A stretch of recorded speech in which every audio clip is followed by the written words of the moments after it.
Greetings. Today I want to talk about ratings, and what inspired me to do this video was that I had a 5.0 until like the last time I went out, and somebody rated me a 4 and my 5.0 went away. And of course I kind of went into this just understanding that at some point I was going to lose that 5.0. I was just going to ride that horse into the ground. And so I wanted to talk about a few things today. First, I wanted to talk about what are ratings, what does this metric mean, and then also I wanted to talk about how drivers should rate their passengers and how passengers in turn should rate their drivers. So as you all probably know, the Uber rating system is a 5-star system, and so we first have to understand that not all 5-star systems are the same, right? So let's take grades, for instance. If you get an A or 5 stars, that means you've done excellent work. If you receive a B, that means that you've done good work. If you receive a C or 3 stars, that means you've done satisfactory work. And if you've done a D, if you got a D or 2 stars, that means you've done minimal work, or the minimum pass. And if you receive an F or 1 star, you fail, right? That's a 5-star system. I work for the wedding industry. It's part of what I do, and so I'm on the Knot wedding wire, and their 5-star systems are totally different. So for them, it's all a marketing scheme. You know, you just get the highest ratings. You're not going to see anybody on there with less than a 4 of some sort, and they're all high 4s. And of course, for Wedding Wire, the purpose of this is to market the vendors. And so that's how that 5-star system works. Now, we're talking about Uber and Lyft. So in the case of their 5-star system, a 5 is a metric for satisfactory work. Okay, so if you're doing the grading system, a 5 stars for Uber is equivalent to a C. And anything less than that, is an indication that there is something wrong with the service. And this is why. Because for drivers and for passengers, there's no real incentive for having a 5. You know, Uber doesn't treat you better. You don't get free rides. You don't get perks. There's no perks to having 5 stars. On the contrary, there are consequences for having lower than 5 stars. For the passengers, not sure if their star rating affects their ability to stay on the platform, but it does definitely affect whether drivers are willing to take them. I know that I've turned down requests for people with low star ratings if I'm just sort of in a mood where I don't feel like dealing with that. And conversely, drivers can be deactivated from the platform if their rating drops to a certain level.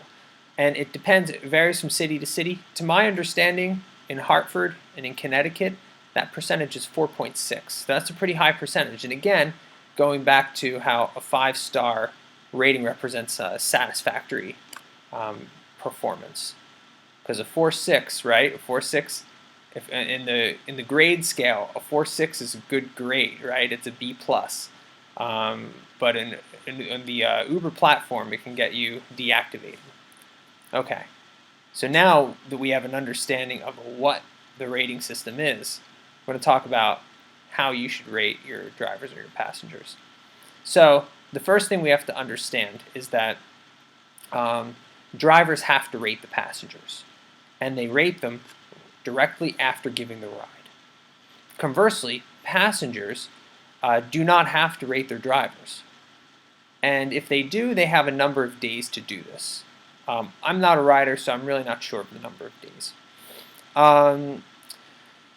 Regarding drivers, so because you're rating the passenger right after, and most likely, actually absolutely, you're going to be rating your passenger before your passenger is going to be rating you. And for this reason, I recommend that you don't give your passenger any less than 5 stars unless it's something that you would report to Uber. Some clear violation of the code violation of your safety, violation of your car. Otherwise, I would just rate them a 5. Because, if your passenger sees that you've rated them low, they're not going to be too happy about that, and they're most likely going to rate you low.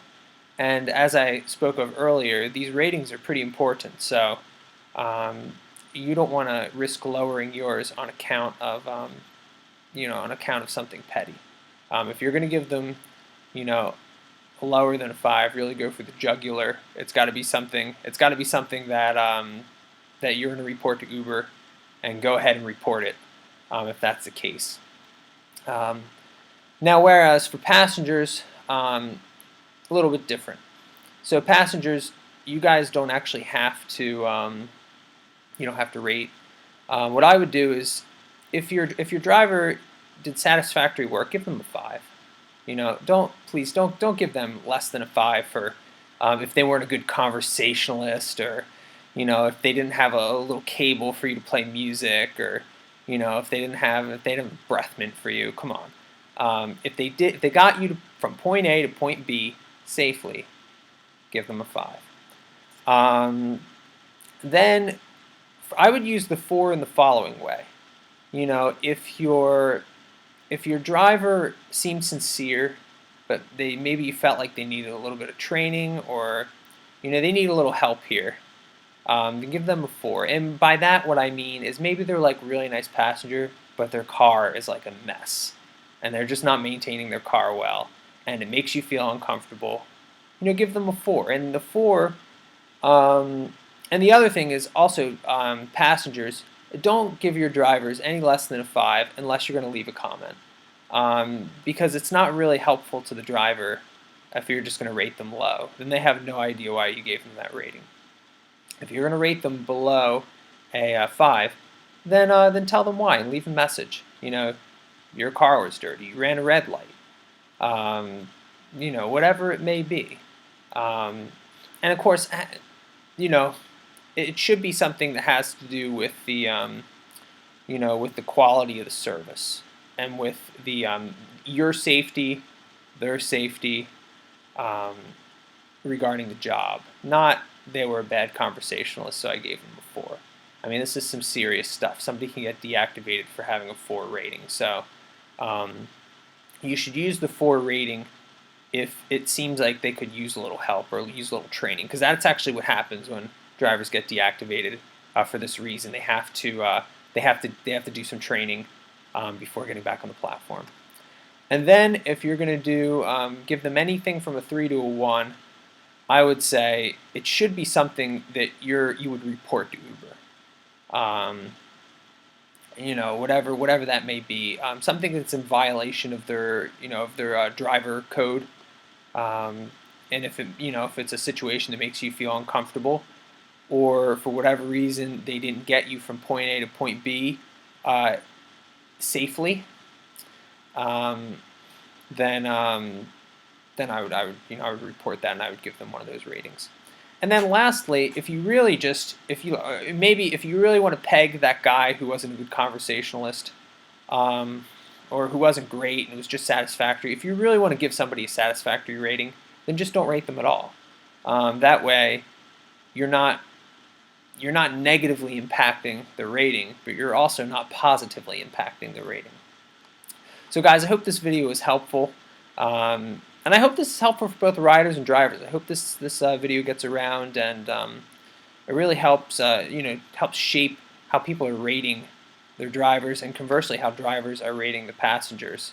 So signing off, guys. Have a nice evening.